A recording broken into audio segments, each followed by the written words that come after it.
25-26. This budget continues our government's efforts to A. Accelerate growth, B. Secure inclusive development, C. Invigorate private sector investments, D. Uplift household sentiments, and E. Enhance spending power of India's rising middle class. Together, we embark on a journey to unlock our nation's tremendous potential for greater prosperity and global positioning under the leadership of Honorable Prime Minister Shri Narendra Modi.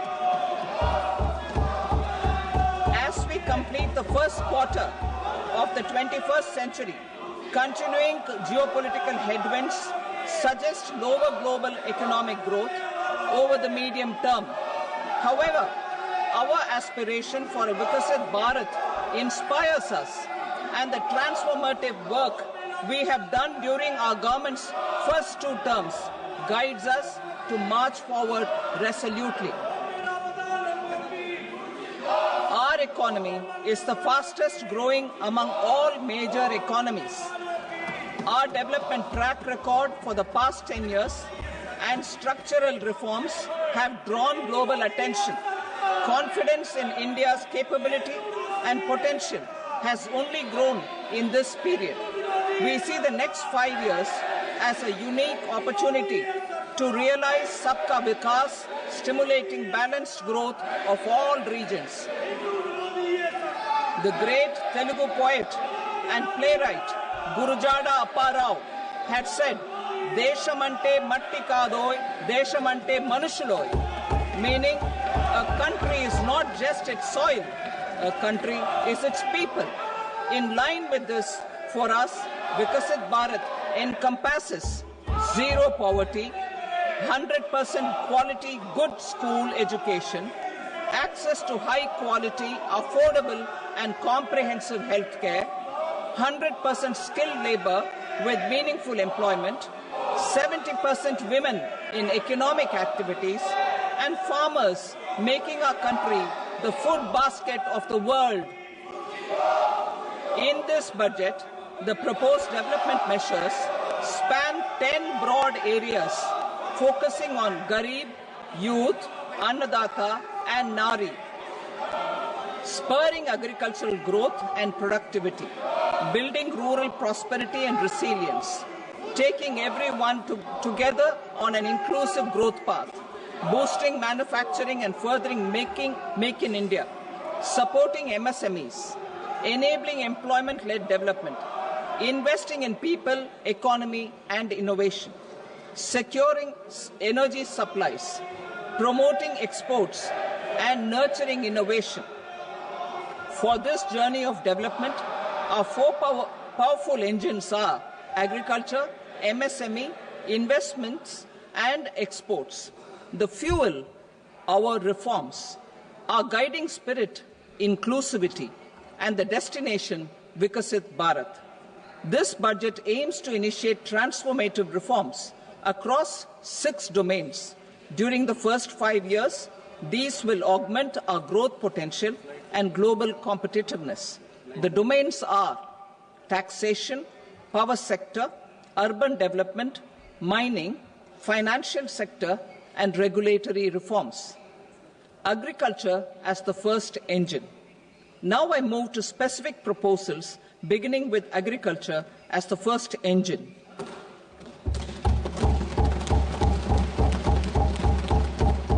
Prime Minister Dhan Dhanya Krishi Yojana, developing agri-districts program.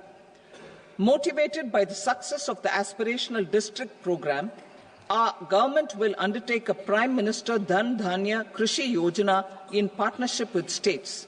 Through the convergence of existing schemes and specialized measures, the program will cover 100 districts with low productivity, moderate crop intensity, and below average credit parameters. It aims to 1. Enhance agricultural productivity, 2. Adopt crop diversification and sustainable agricultural practices, 3. augment post-harvest storage at the panchayat and block level. 4. Improve irrigation facilities. And 5. Facilitate availability of long-term and short-term credit. This program is likely to help 1.7 crore farmers. Building rural prosperity and resilience. A comprehensive multi-sectoral rural prosperity and resilience program will be launched in partnership with the states. This will address underemployment in agriculture through skilling, investment, technology, and invigorating the rural economy. The goal is to generate ample opportunities in rural areas so that migration is an option but not a necessity. The program will focus on rural women, young farmers, rural youth, marginal and small farmers, and landless families. The details are in Annexure A. Domestic best practices will be incorporated, and appropriate technical and financial assistance will be sought from multilateral development banks. In Phase 1, 100 developing agri-districts will be covered. Atmanirbharta in pulses. Our government is implementing the National Mission for Edible Oilseed for achieving Atmanirbharta in edible oils. Our farmers have the capability to grow enough for our needs and more. 10 years ago, we made concerted efforts and succeeded in achieving near self-sufficiency in pulses. Farmers responded to the need by increasing the cultivated area by 50%, and government arranged for procurement and remunerative prices. Since then, with rising incomes and better affordability, our consumption of pulses has increased significantly. Our government will now launch a 6-year mission for Atmanirbharta in pulses with a special focus on Tur, Urad and Masoor. Details are in Annexure B. Central agencies such as NAFED and NCCF will be ready to procure these 3 pulses as much as offered during the next 4 years from farmers who register with these agencies and enter into agreements. Comprehensive program for vegetables and fruits. It is encouraging that our people are increasingly becoming aware of their nutritional needs. It is a sign of a society becoming healthier.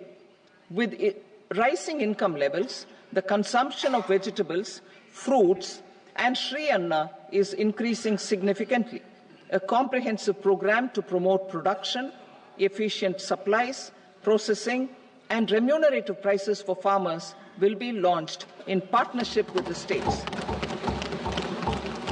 Appropriate institutional mechanisms for implementation and participation of farmer producer organizations and cooperatives will be set up.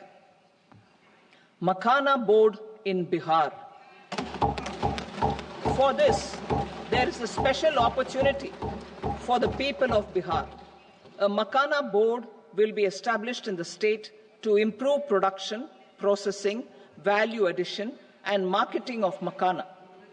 The people engaged in these activities will be organized into FPOs. The board will provide hand-holding and training support to Makhana farmers and will also work to ensure they receive the benefits of all relevant government schemes. A national mission on high-yielding seeds will be launched, aimed at 1. Strengthening research ecosystem, 2. Targeted development and propagation of seeds with high yield, pest resistance, and climate resilience, and 3. Commercial availability of more than 100 seed varieties released since July 2024. India ranks second largest globally in fish production and aquaculture. Seafood exports are valued at 60,000 crore rupees. To unlock the untapped potential of the marine sector, our government will bring in an enabling framework for sustainable harnessing of fisheries from Indian exclusive economic zone and high seas, with a special focus on the Andaman and Nicobar and Lakshadweep Islands. For the benefit of lakhs of cotton growing farmers, I am pleased to announce a mission for cotton productivity. This 5-year mission will facilitate significant improvements in productivity and sustainability of cotton farming and promote extra long staple cotton varieties. The best of science and technology support will be provided to farmers. Aligned with our integrated 5F vision for the textile sector, this will help in increasing incomes of the farmers and ensure a steady supply of quality cotton for rejuvenating India's traditional textile sector. Kisan credit cards facilitate short-term loans for 7.7 crore farmers, fishermen, and dairy farmers.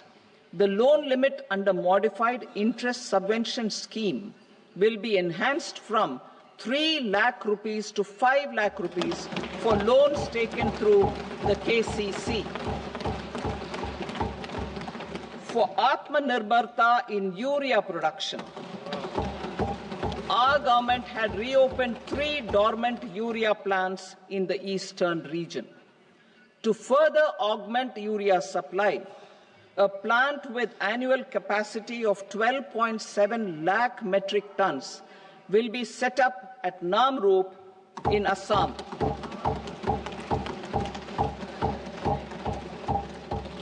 India Post, with 1.5 lakh rural post offices, complemented by the India Post Payment Bank and a vast network of 2.4 lakh Dak Sevaks, will be repositioned to act as a catalyst for the rural economy. Details are at Annexure C.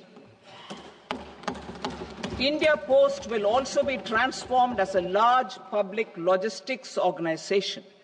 This will meet the rising needs of Vishwakarmas, new entrepreneurs, women, self-help groups, MSMEs, and the large business organizations.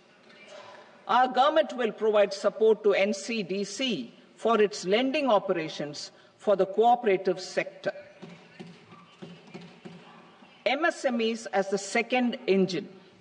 Now I move to MSMEs as the second engine, which encompasses manufacturing and services with a focus on MSMEs numbering 5.7 crores.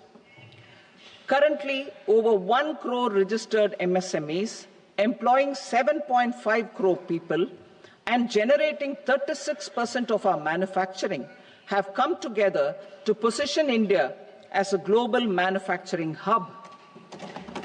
With their quality products, these MSMEs are responsible for 45% of our exports. To help them achieve higher efficiencies of scale, technological upgradation, and better access to capital, the investment and turnover limits for classification of all MSMEs will be enhanced to 2.5 and 2 times respectively. This will give them the confidence to grow and generate employment for our youth. The details are given in Annexure D. To improve access to credit, the credit guarantee cover will be enhanced. First, for micro and small enterprises from 5 crore to 10 crore rupees, leading to additional credit of 1.5 lakh crores in the next 5 years. Second, for startups from 10 crore rupees to 20 crore rupees, with the guarantee fee being moderated to 1% for loans in 27 focus sectors which are important for Atmanirbhar Bharat.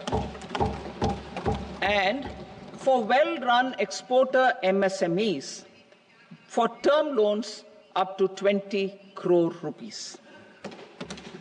Also for the micro enterprises, we will introduce customized credit cards with a 5 lakh rupee limit for micro enterprises registered on Udyam portal. In the first year, 10 lakh such cards will be issued.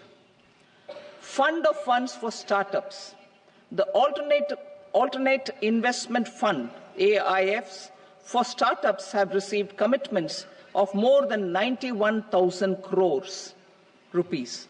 These are supported by the fund of funds set up with the Government of India's contribution of 10,000 crore rupees. Now, a new fund of funds with expanded scope and a fresh contribution of another 10,000 crore rupees will be set up. A new scheme will be launched for 5 lakh women, scheduled castes and scheduled tribes, first-time entrepreneurs. This will provide term loans up to 2 crore rupees during the next 5 years. The scheme will incorporate lessons from the successful Stand Up India scheme. Online capacity building for entrepreneurship and managerial skills will also be organized. Measures for labor-intensive sectors. To promote employment and entrepreneurship opportunities in labor-intensive sectors, our government will undertake specific policy and facilitation measures. To enhance the productivity, quality, and competitiveness of India's footwear and leather sector, a focused product scheme will be implemented. The scheme will support design capacity, component manufacturing, and machinery required for production of non-leather quality footwear, besides the support for leather footwear and products. The scheme is expected to facilitate employment for 22 lakh persons, generate over 4 lakh crore rupees, and exports of over 1.1 lakh crore rupees. Measures for the toys sector. Building on the National Action Plan for Toys, we will implement a scheme to make India a global hub for toys. The scheme will focus on development of clusters, skills, and a manufacturing ecosystem that will create high-quality, unique, innovative, and sustainable toys that will represent the Made in India brand. Support for food processing. In line with our commitment towards Purvodaya, we will establish a National Institute of Food Technology, Entrepreneurship and Management in Bihar. The institute will provide a strong fillip to food processing activities in the entire eastern region. This will result in 1. Enhanced income for the farmers through value addition to their produce, and 2. Skilling entrepreneurship and employment opportunities for the youth. Manufacturing mission, furthering Make in India. Our government will set up a national manufacturing mission covering small, medium, and large industries for furthering Make in India by providing policy support, execution roadmaps, governance, and monitoring framework for central ministries and states. Details are in Annexure E. Given our commitment to climate-friendly development, the mission will also support clean tech manufacturing. This will aim to improve domestic value addition and build our ecosystem for solar PV cells, EV batteries, motors and controllers, electrolyzers, wind turbines, very high voltage transmission equipment, and grid-scale batteries. Investment as the third engine. Now I move to investment as the third engine, which encompasses investing in people, investing in the economy, and investing in innovation. Investing in people. Saksham Anganwadi and Poshan 2.0.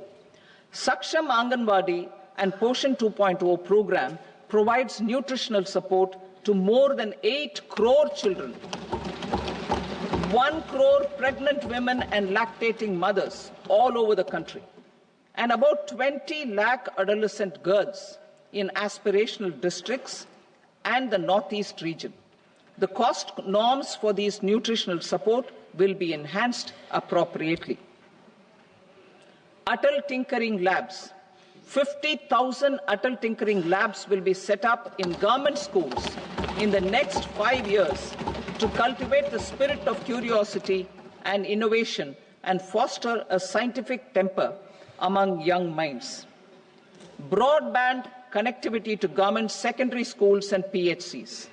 Broadband connectivity will be provided to all government secondary schools and primary health centers in rural areas under the BharatNet project. Bharatiya Bhasha Pustak Scheme.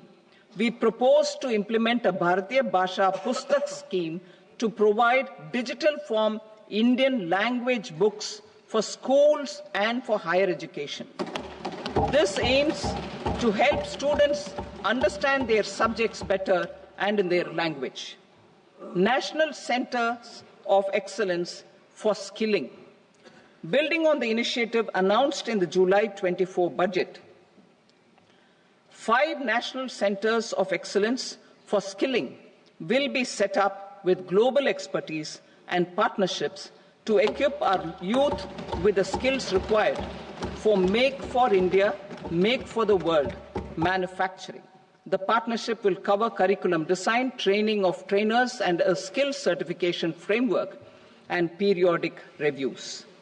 Expansion of capacity in IITs.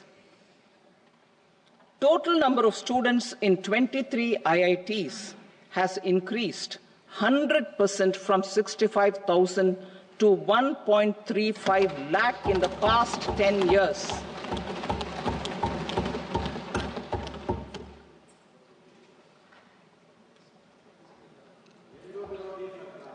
Additional infrastructure will be created in the 5 IITs started after 2014 to facilitate education for 6,500 more students. Hostel and other infrastructure capacity at IIT Patna will also be expanded.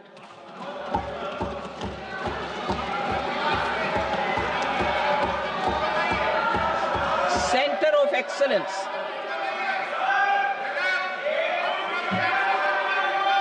Center of Excellence in AI for Education. I had announced 3 centers of excellence in artificial intelligence for agriculture, health, and sustainable cities in 2023. Now a center of excellence in artificial intelligence for education will be set up with a total outlay of 500 crores. Expansion of medical education.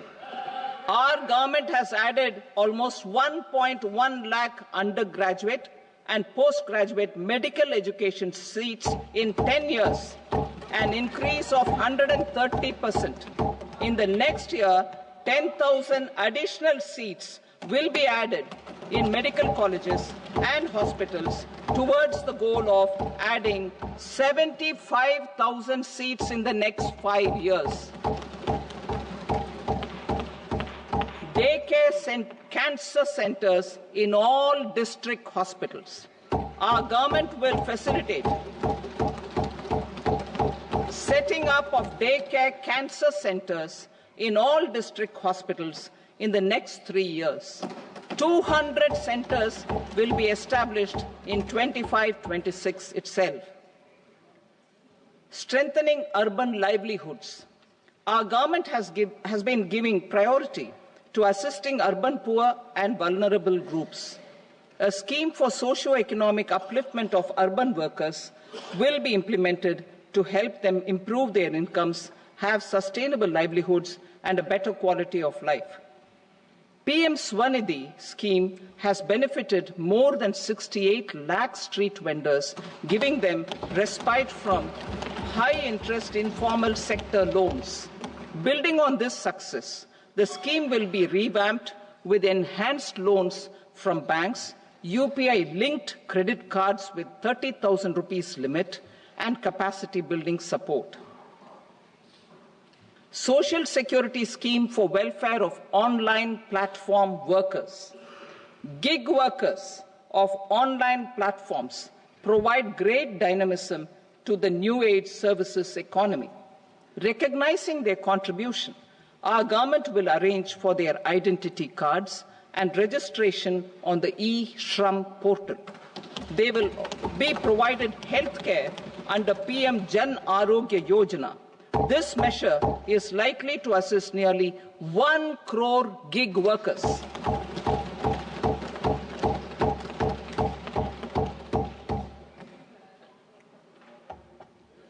Investing in the economy, public-private partnership in infrastructure. Each infrastructure-related ministry will come up with a 3-year pipeline of projects that can be implemented in PPP mode.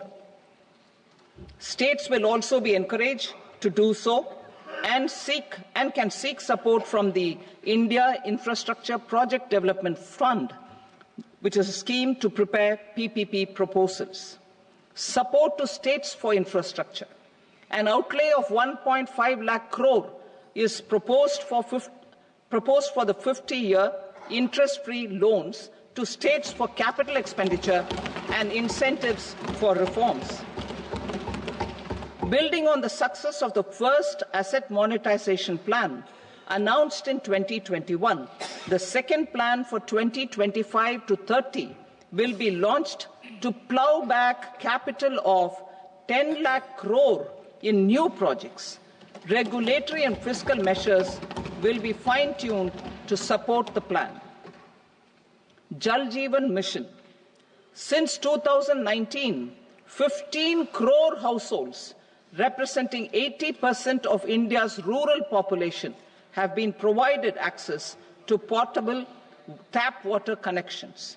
To achieve 100% coverage, I am pleased to announce the extension of this mission until 2028 with an enhanced total outlay. The mission's focus will be on the quality of infrastructure and O&M of rural piped water supply schemes through Jan Bhagidari. A separate MOU or separate MOUs will be signed with the states and union territories to ensure sustainability and citizen-centric water services delivery. Urban sector reforms. Building on the July budget proposals, urban sector reforms related to governance, municipal services, urban land and planning will be incentivized. Urban Challenge Fund. The government will set up an urban challenge fund of 1 lakh crore rupees to implement the proposals for cities as growth hubs, creative redevelopment of cities, and for water and sanitation purposes announced in the July budget. This fund will finance up to 25% of the cost of bankable projects, with a stipulation that at least 50% of the cost is funded from bonds, bank loans, and PPPs. An allocation of 10,000 crore is proposed in 2025-26. Power sector reforms. We will incentivize electricity distribution reforms and augmentation of intra-state transmission capacity by states. This will improve financial health and capacity of electricity companies. Additional borrowing of 0.5% of GSDP will be allowed to states contingent on these reforms. Nuclear energy mission for Vikasit Bharat. Development of at least 100 gigawatt of nuclear energy by 2047 is essential for our energy transition efforts. For an active partnership with the private sector towards this goal, amendments to the Atomic Energy Act and the Civil Liability for Nuclear Damage Act will be taken up. A nuclear energy mission for research and development of small modular reactors with an outlay of 20,000 crore will be set up. At least 5 indigenously developed small modular reactors will be operationalized by 2033. Shipbuilding. The shipbuilding financial assistance policy will be revamped to address cost disadvantages. This will also include credit notes for shipbreaking in Indian yards to promote the circular economy.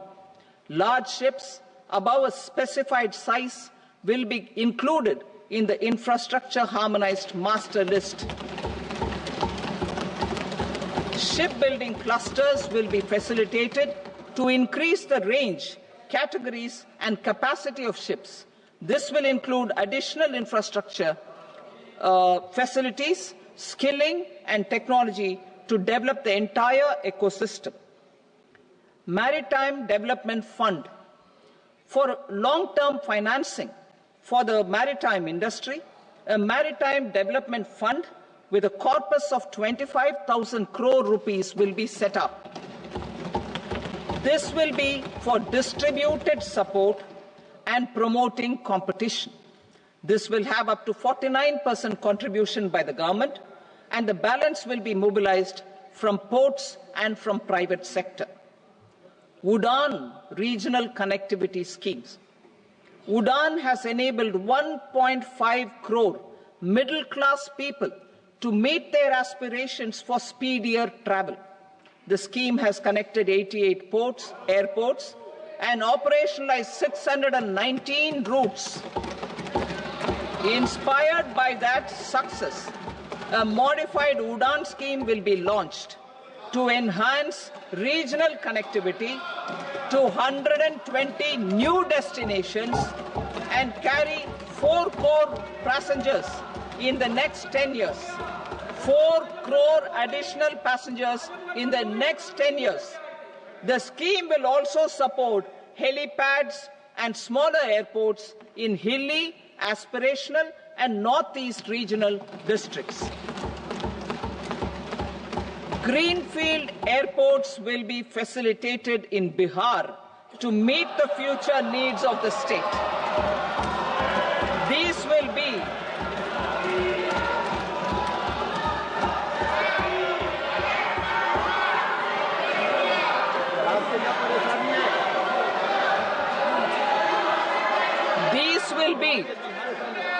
These will be in addition to the expansion of the capacity of Patna Airport and a brownfield airport in Beta. Western Kosi Canal project in Mithilanchal. Financial support will be provided for the Western Kosi Canal ERM project, benefiting a large number of farmers cultivating over 50,000 hectares of land in the Mithilanchal region of Bihar. Mining sector reforms. Mining sector reforms, including those for minor minerals, will be encouraged through sharing of best practices and institutions of a state mining index. A policy for recovery of critical minerals from tailings will be brought out. Under the special window for affordable and mid-income housing, SWAMI, 50,000 dwelling units in stressed housing projects have been completed and keys handed over to home buyers. Another 40,000 units will be completed in 2025, further helping middle-class families who were paying EMIs on loans taken for apartments while also paying rent for their current dwellings. Building on this success, SWAMI Fund 2 will be established as a blended finance facility with contribution from the government, banks and private investors. This fund of 15,000 crore rupees will aim for expeditious completion of another 1 lakh units. PM Gati Shakti data for private sector. For furthering PPPs and assisting the private sector in project planning, access to relevant data and maps from the PM Gati Shakti portal will be provided. Tourism for employment-led growth. Top 50 tourist destination sites in the country will be developed in partnership with states through a challenge mode. Land for building key infrastructure will have to be provided by the states. Hotels in these destinations will be included in the infrastructure harmonized list. The following measures will be taken for facilitating employment-led growth. Organizing intensive skill development programs for our youth, including in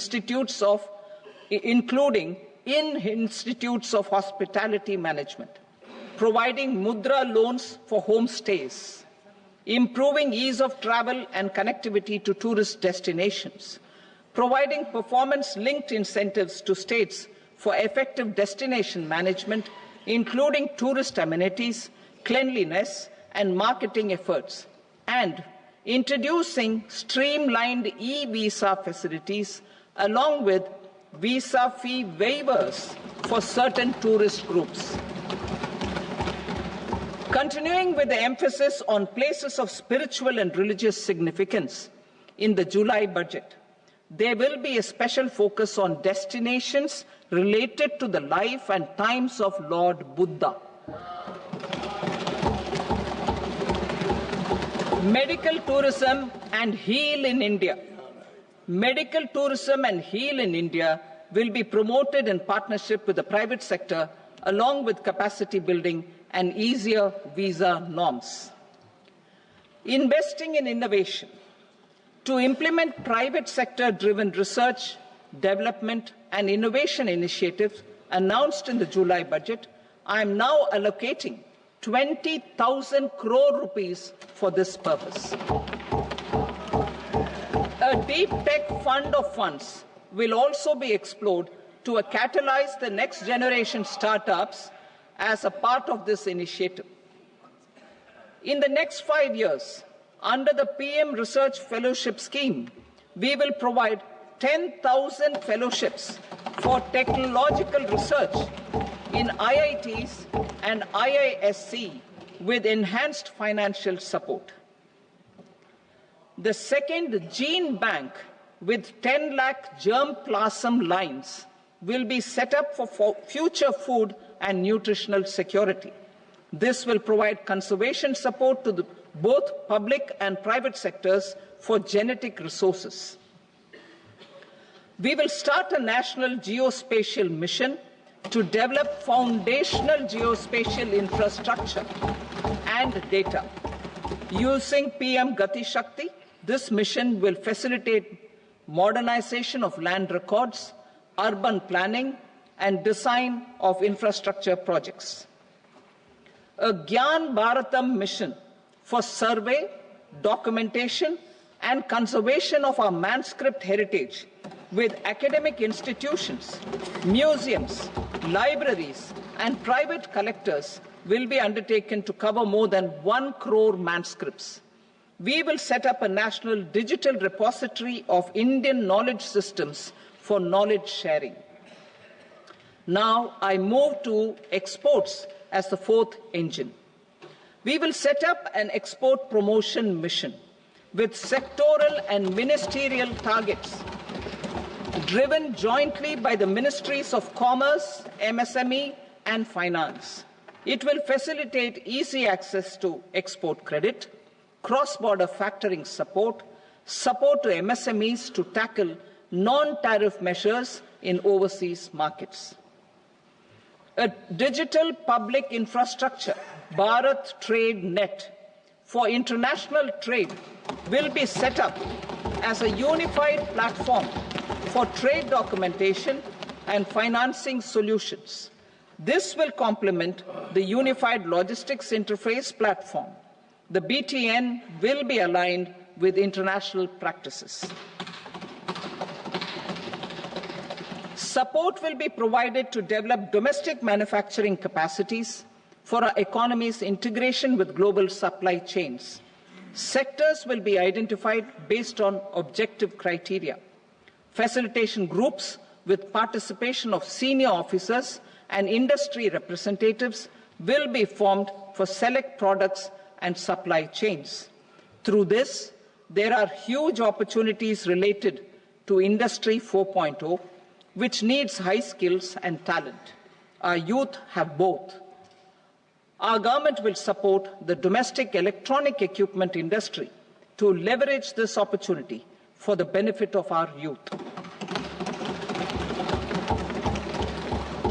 A national framework will be formulated as guidance to states for promoting global capability centers in emerging Tier 2 cities. This will suggest measures for enhancing availability of talent and infrastructure, building bylaw reforms, and mechanisms for collaboration with industry. Our government will facilitate upgradation of infrastructure and warehousing for air cargo, including high-value perishable horticultural produce. Cargo screening and customs protocol will be streamlined and made user-friendly. Reforms as the fuel. Over the past 10 years, our government has implemented several reforms for convenience of taxpayers, such as faceless assessment, 2, taxpayer charter, 3, faster returns, 4, almost 99% returns being on self-assessment, and 5, Vivad Se Vishwas scheme.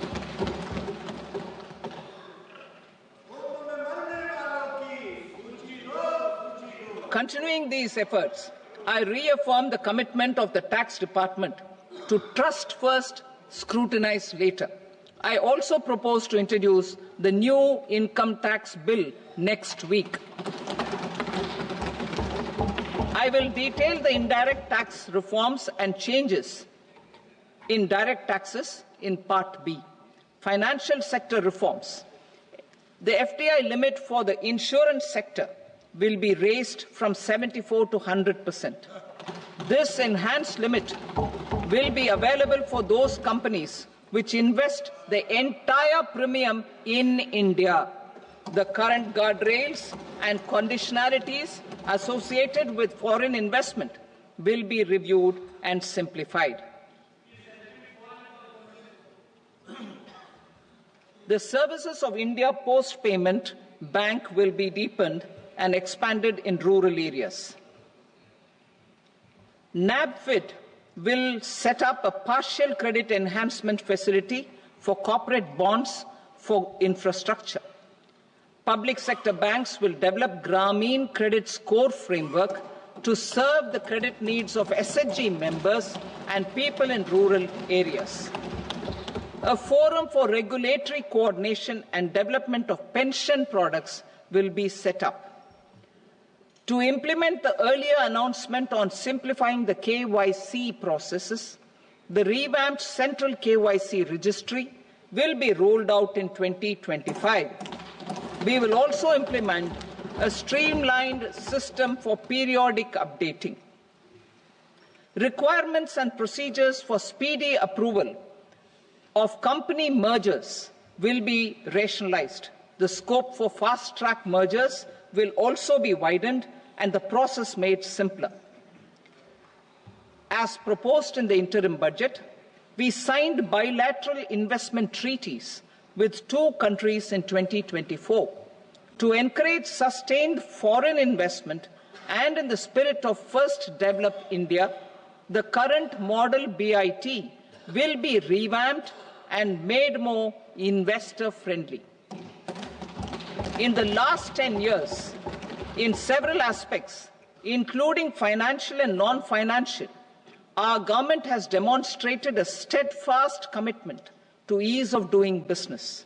We are determined to ensure that our regulations must keep up with technological innovations and global policy developments. A light-touch regulatory framework based on principles and trust will unleash productivity and employment. Through this framework, we will update regulations that were made under old laws. To develop this modern, flexible, people-friendly and trust-based regulatory framework appropriate for the 21st century, I propose 4 specific measures. A high-level committee for regulatory reforms will be set up for a review of all non-financial sector regulations, certifications, licenses and permissions. The committee will be expected to make recommendations within a year. The objective is to strengthen trust-based economic governance and take transformational measures to enhance ease of doing business, especially in matters of inspection and compliances. States will be encouraged to join in this endeavour. An investment friendliness index of states will be launched in 2025 to further the spirit of competitive, cooperative federalism. Under the Financial Stability and Development Council, a mechanism will be set up to evaluate impact of the current financial regulations and subsidiary instructions. It will also formulate a framework to enhance their responsiveness and development of the financial sector. In the Jan Vishwas Act 2023, more than 180 legal provisions were decriminalized. Our government will now bring up the Jan Vishwas Bill 2.0 to decriminalize more than 100 provisions in various laws. I now move to fiscal policy. In the July budget, I had committed to staying the course for fiscal consolidation. Our endeavour will be to keep the fiscal deficit each year such that central government debt remains on a declining path as a percentage of the GDP. The roadmap for the next 6 years has been detailed in the FRBM statement. Revised estimates for 2024-25. The revised estimate of the total receipts other than borrowings is 31.47 lakh crore rupees, of which the net tax receipts are 25.57 lakh crore rupees. The revised estimate of the total expenditure is 47.16 lakh crore rupees, of which the capital expenditure is about 10.18 lakh crore rupees. The revised estimate of the fiscal deficit is 4.8% of the GDP. Budget estimates for 25-26. Coming to 25-26, the total receipts other than borrowings and total expenditure are estimated at 34.96 lakh crore rupees and 50.65 lakh crore rupees respectively. The net tax receipts are estimated at 28.37 lakh crore rupees. The fiscal deficit is estimated to be 4.4% of GDP. To finance the fiscal deficit, the net market borrowings from dated securities are estimated at 11.54 lakh crore. The balance financing is expected to come from small savings and other sources. The gross market borrowings are estimated at 14.82 lakh crore rupees. I will now move to Part B. Indirect taxes. My proposals relating to customs aim to rationalize tariff structure and address duty inversion.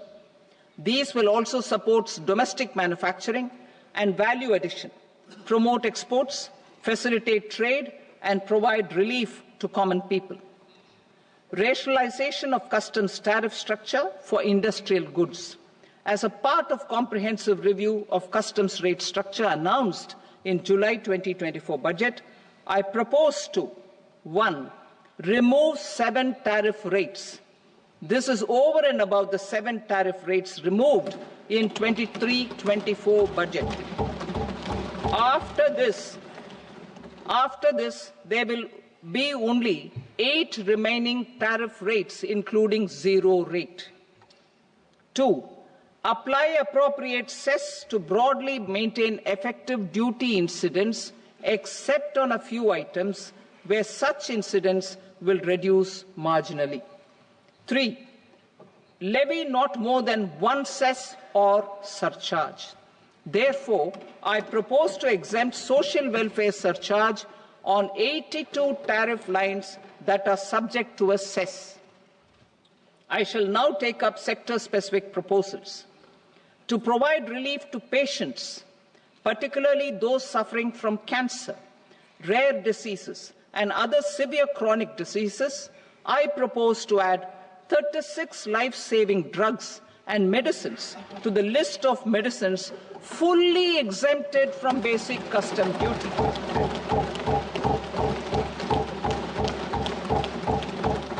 I also propose to add 6 life-saving medicines to the list attracting concessional custom duty of 5%. Full exemption and concessional duty will also respectively apply on the bulk drugs for manufacture of the above. Specified drugs and medicines under patient assistance programs run by the pharmaceutical companies are fully exempt from BCD, provided the medicines are supplied free of cost to the patients. I propose to add 37 more medicines along with 13 new patient assistance programs. Support to domestic manufacturing and value addition. Critical minerals. In the July 2024 budget, I had fully exempted BCD on 25 critical minerals that are not domestically available. I had also reduced BCD of 2 other such minerals to provide a major fillip to their processing, especially by MSMEs. Now, I propose to fully exempt cobalt powder and waste, the scrap of lithium-ion battery, lead, zinc, and 12 more critical minerals. This will help secure the availability for manufacturing in India and promote more jobs for our youth.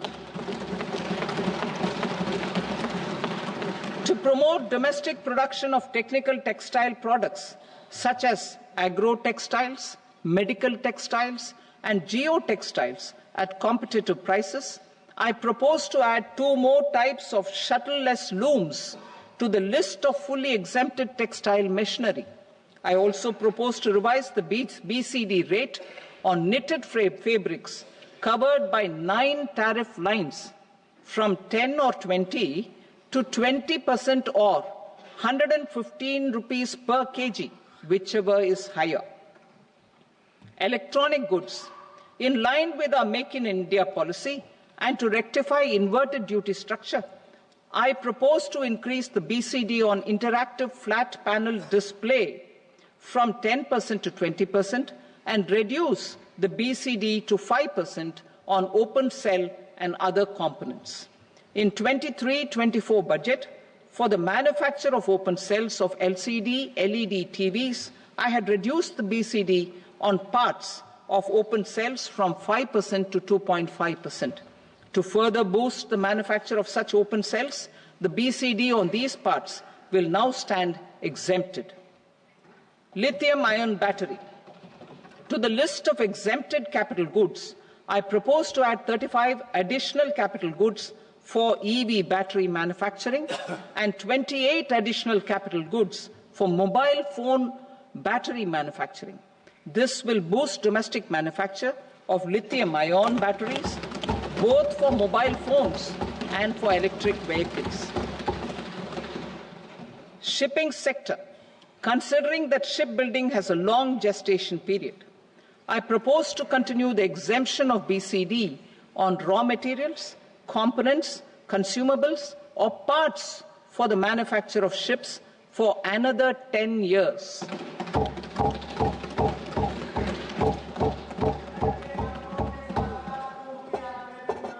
I also propose the same dispensation for shipbreaking to make it more competitive.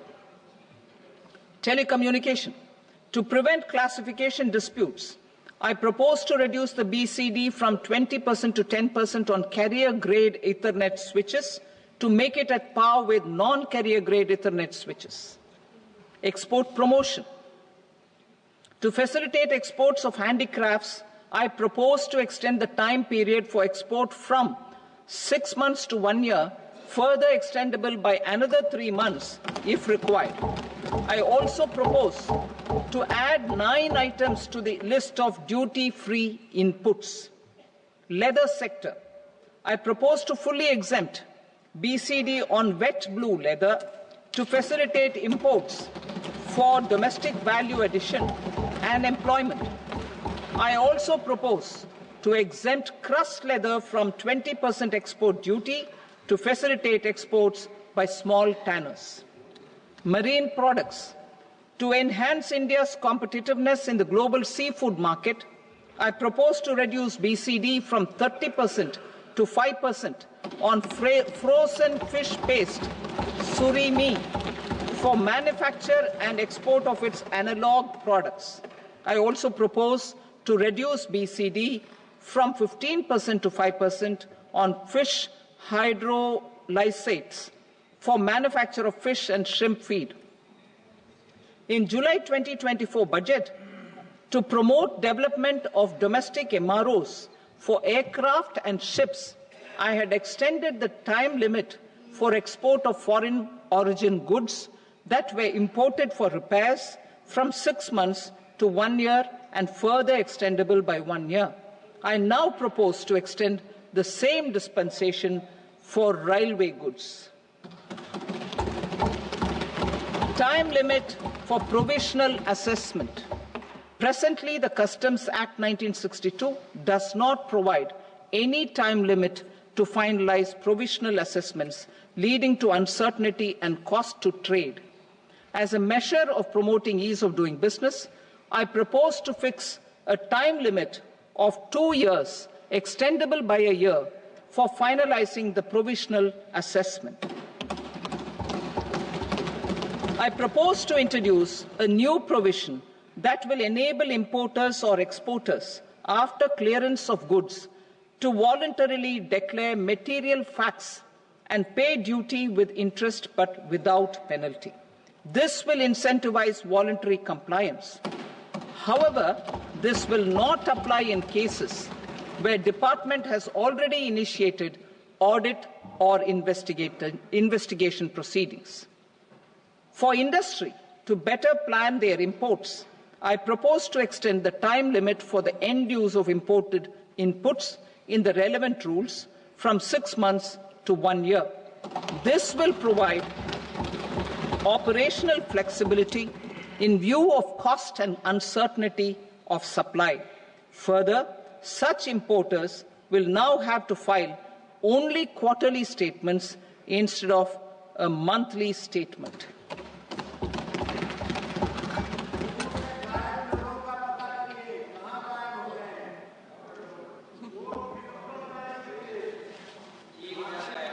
I now come to my direct tax proposals.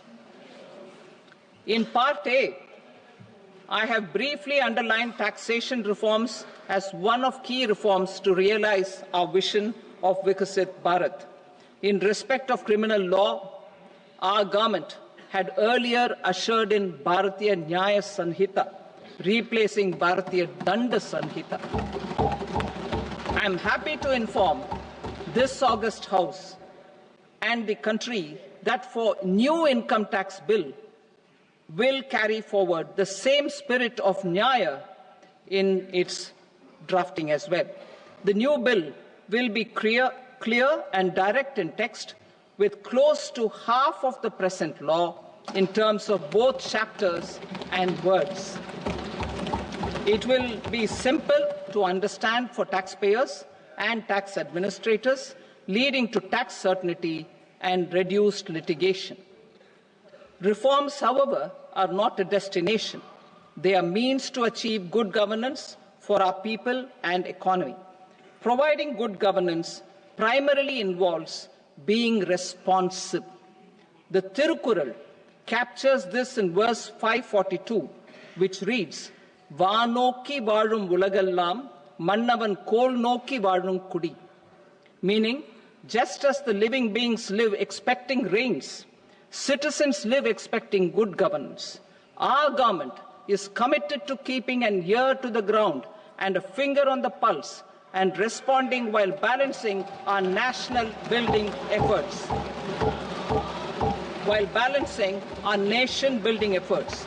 The following measures will detail just how our government will, under the guidance of PM Modi, has taken steps to understand and address. I repeat that sentence, sir. The following measures will detail just how our government, under the guidance of PM Modi, has taken steps to understand and address the needs voiced by our citizens. My tax proposals are guided by this spirit. The objectives of my proposals are as follows. Personal income tax reforms with special focus on middle class. Rationalization of TDS and TCS for easing difficulties. Encouraging voluntary compliance. Reducing compliance burden. Ease of doing business, employment and investment. I will come to my proposal on personal income tax towards the end. TDS and TCS, rationalization for easing difficulties. I propose to rationalize tax deduction at source, TDS, by reducing the number of rates and thresholds above which TDS is deducted. Further, threshold amounts for tax deduction will be increased for better clarity and uniformity. The limit for tax deduction on interest for senior citizens is being doubled from the present 50,000 rupees to 1 lakh rupees. Similarly, the annual limit of 2.40 lakh rupees for TDS on rent is being increased to 6 lakh rupees. This will reduce the number of transactions liable to TDS, thus benefiting small taxpayers receiving small payments. The threshold to collect tax at source, the TCS, on remittances under RBI's liberalized remittance scheme, the LRS, is proposed to be increased from 7 lakh to 10 lakhs. I also propose to remove TCS on remittances for education purposes, where such remittances is out of a loan taken from a specified financial institution. Both TDS and TCS are being applied on any transaction related to sale of goods. To prevent such compliance difficulties, I propose to omit the TCS. I also propose that the provisions of the higher TDS deduction will now apply only in non-PAN cases. In July 2024, the delay for payment of TDS up to the due date of filing statement was decriminalized. I propose to provide the same relaxation to TCS provisions as well.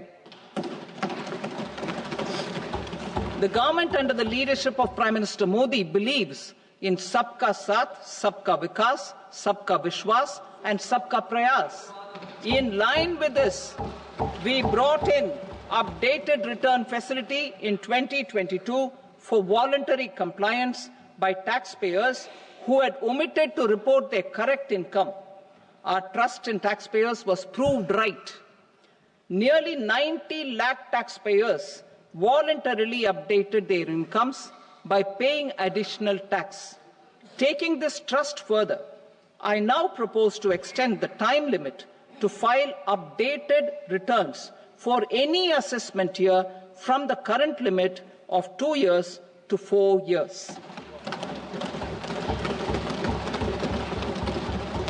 I propose to reduce the compliance burden for small charitable trusts and institutions by increasing their period of registration from 5 years to 10 years.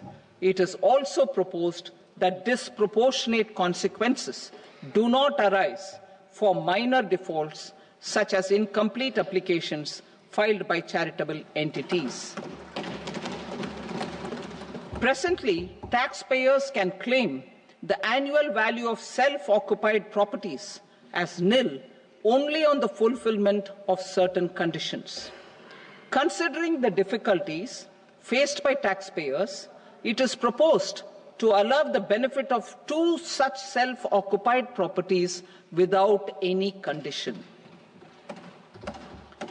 To streamline the process of transfer pricing and to provide an alternative to yearly examination, I propose to introduce a scheme for determining arm's length price of international transaction for a block period of 3 years.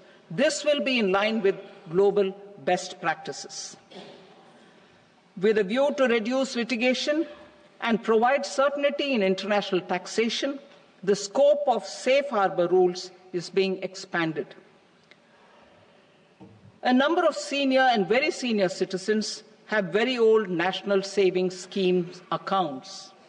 As interest is no longer payable on such accounts, I propose to exempt withdrawals made from NSS by individuals on or after 29th August 2024. I am also proposing to allow similar treatment to NPS Vatsalya accounts as is available to normal NPS accounts subject to overall limits. In my speech in July 2024, I had promised that all processes, including giving effect to appellate orders, shall be digitalized and made paperless over the next 2 years. So I'm happy to announce that digitalization is being made operational now. In July 2024, we brought in the Vivad Se Vishwas scheme to resolve income tax disputes pending in appeal. The scheme has received a great response, with nearly 33,000 taxpayers having availed of the scheme to settle their disputes. I have a few proposals to promote investment and employment. It is proposed to provide a presumptive taxation regime for non-residents who provide services to a resident company that is establishing or operating an electronics manufacturing facility. I further propose to introduce a safe harbor for tax certainty for non-residents who store components for supply to specified electronics manufacturing units. Presently, the tonnage tax scheme is available only to sea-going ships. The benefits of existing tonnage tax scheme are proposed to be extended to inland vessels registered under the Indian Vessels Act 2021 to promote inland water transport in the country. Extension for incorporation of startups. We continue to support the Indian startup ecosystem. I propose to extend the period of incorporation by 5 years to allow the benefit available to startups which are incorporated before 1/4/2030. In order to attract and promote additional activities in the IFSC, I am inter alia proposing specific benefits to ship leasing units, insurance offices, and treasury centers of global companies which are set up in IFSC. Further, to claim benefits, the cut-off date for commencement in IFSC has also been extended by 5 years to 31/3/2030. Category 1 and Category 2 AIFs are undertaking investments in infrastructure and other such sectors. I propose to provide certainty of taxation to these entities on the gains from securities, to promote funding from sovereign wealth funds and pension funds to the infrastructure sector. I propose to extend the date of making an investment by 5 more years up to 31st March 2030.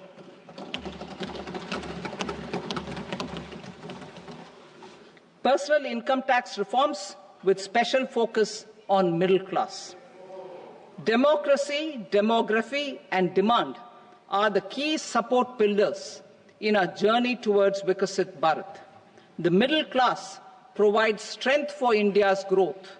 This government, under the leadership of Prime Minister Modi, has always believed in the admirable energy and ability of the middle class in nation building. In recognition of their contribution, In recognition of their contribution, we have periodically reduced their tax burden.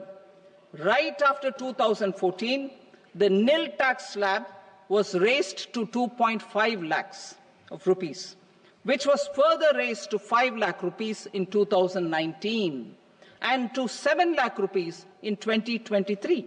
This is reflective of our government's trust on the middle class taxpayers.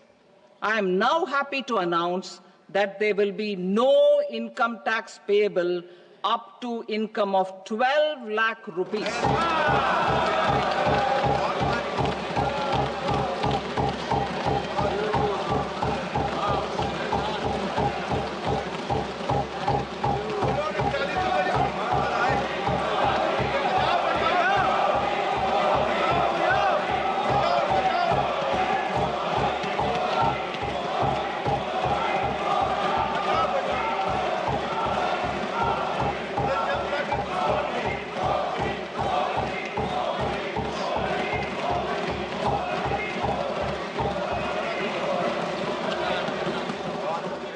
So, average income of 1 lakh per month other than the special rate income such as capital gains under the new regime.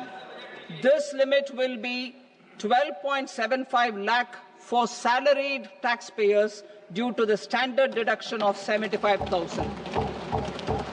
Slabs and rates are being changed across the board to benefit all taxpayers. The new structure will substantially reduce the taxes of the middle class and leave more money in their hands, boosting household consumption, savings and investment.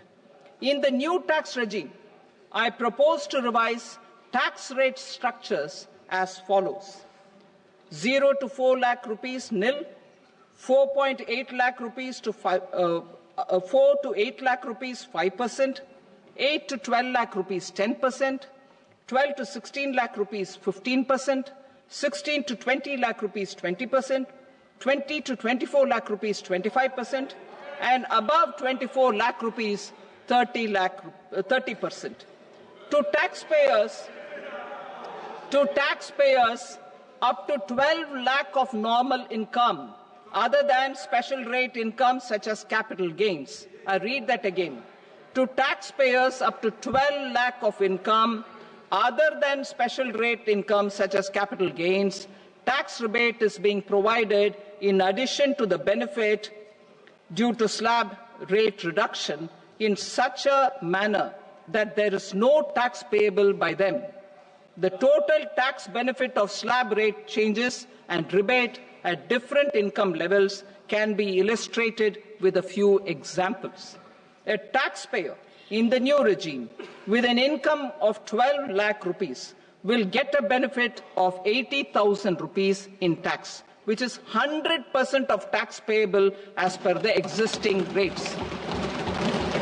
A person having income of 18 lakh rupees will get a benefit of 70,000 rupees in tax, that is 30% of tax payable as per existing rates. A person with an income of 25 lakh gets a benefit of 1,10,000 rupees, that is 25% of his tax payable as per existing rates. Details of my tax proposals are given in the annexure.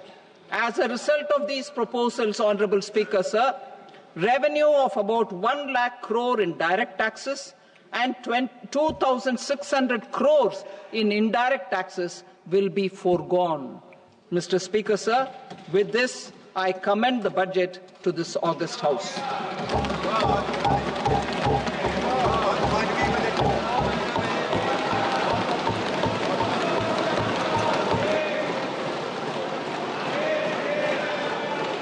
Item number 2, Srimati Nirmala Sitharaman.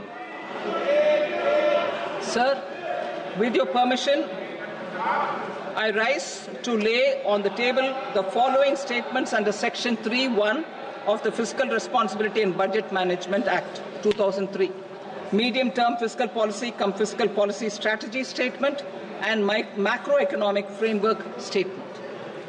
Item number 3, Srimati Nirmala Sitharaman.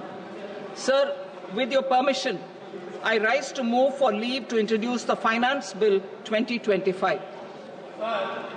प्रश्न ये है कि विधेयक को पुनर्स्थापित करने की अनुमति प्रदान की जाए।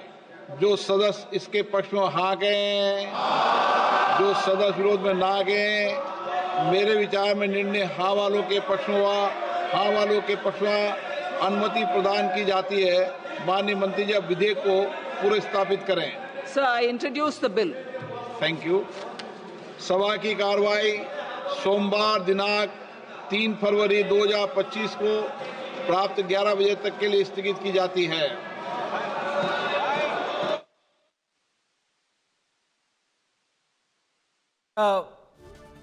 अशा प्रकारे निर्मला सीतारामन यांनी अर्थसंकल्प सादर केलेला आहे। सध्याची सगळ्यात मोठी बातमी 12 लाखांपर्यंतचं उत्पन्न असणाऱ्याला 80,000चा फायदा आणि करमुक्त उत्पन्न असेल। ही या दोन प्रकारच्या सध्या टॅक्स रेजिम्स आहेत, स्कीम्स आहेत। तुम्हाला जो टॅक्स ज्या प्रकारे वजावट होते, कर वजावट होते, त्याच्या ज्या दोन पद्धती आहेत, त्यातली जी नवी पद्धत गेल्या काही वर्षात आणण्यात आली होती, त्या अन्वये 12 लाख उत्पन्न असणाऱ्याला हा लाभ मिळू शकतो। यातल्या तांत्रिक बाबी फक्त मी समजून घेईन। आपल्यासोबत अर्थतज्ञ सुद्धा आहेत केदारजी, काय सांगाल याबद्दल? ही नेमकी कशा कारण आता सगळ्यांच्या मनात आहे की नेमकं काय? मगाशी 10% कर हाही शब्द ऐकायला मिळाला, 12 लाखापर्यंत कर उत्पन्न मर्यादा हे पण ऐकायला मिळाला, नेमकं काय? मुळात लोकांनी हे समजून घ्यावं की आता दोन टॅक्स प्रणाली प्रचलित आहेत। एक जुनी टॅक्स रिजिम आहे, एक नवीन टॅक्स रिजिम आहे। नवीन टॅक्स रिजिममध्ये जे 7 लाखापर्यंत इन्कम फ्री होतं ते आता 12 लाखापर्यंत फ्री करण्यात आलेलं आहे, की ज्यात कुठच्याही वजावटी नव्हत्या। आणि जे जुन्या स्ट्रक्चर होतं, जी लोक पारंपरिक पद्धतीने टॅक्स भरत होते त्यांच्याकरता पण परत त्याच्यात नवीन नवीन स्लॅब बनवण्यात आले आहेत। पूर्वी ज्या स्लॅब 10 लाखाच्या 5-5 लाखाच्या गॅपच्या होत्या त्या आता साधारण 4-4 लाखाच्या गॅपने बनवण्यात आले आहेत। आणि प्रत्येक स्लॅबमध्ये साधारण एक 5-5% टॅक्स ब्रेकअप दिलेला आहे, की तुम्ही 15 लाखापर्यंत इन्कम कमवत असाल तर तुम्हाला 15 लाखापर्यंत 15% टॅक्स आहे। 20 लाखाचं इन्कम असेल तर साधारणतः 20% टॅक्स आहे। मग 24 लाखापर्यंत इन्कम असेल तर नवीन टॅक्स स्लॅब आहे। 30 लाखापर्यंत असेल तर 30% टॅक्स आहे। अशा पद्धतीने त्यांनी नवीन स्ट्रक्चर बनवलेलं आहे। बरं, आणि हे त्यांनी बेसिक आता सांगितलं। प्लस त्यांनी एक नवीन मुद्दा त्यात म्हटलं की नवीन मी केदारजी तुम्हाला थोडंसं थांबू दे, पुन्हा एकदा बघूयात नेमकी काय घोषणा केली, त्यानंतर मी पुन्हा तुमच्याकडे येतो। काय घोषणा केली अर्थमंत्री निर्मला सीतारामन यांनी? We have periodically reduced their tax burden. Right after 2014, the nil tax slab was raised to 2.5 lakhs of rupees, which was further raised to 5 lakh rupees in 2019 and to 7 lakh rupees in 2023. This is reflective of our government's trust on the middle class taxpayers. I am now happy to announce that there will be no income tax payable up to income of 12 lakh rupees.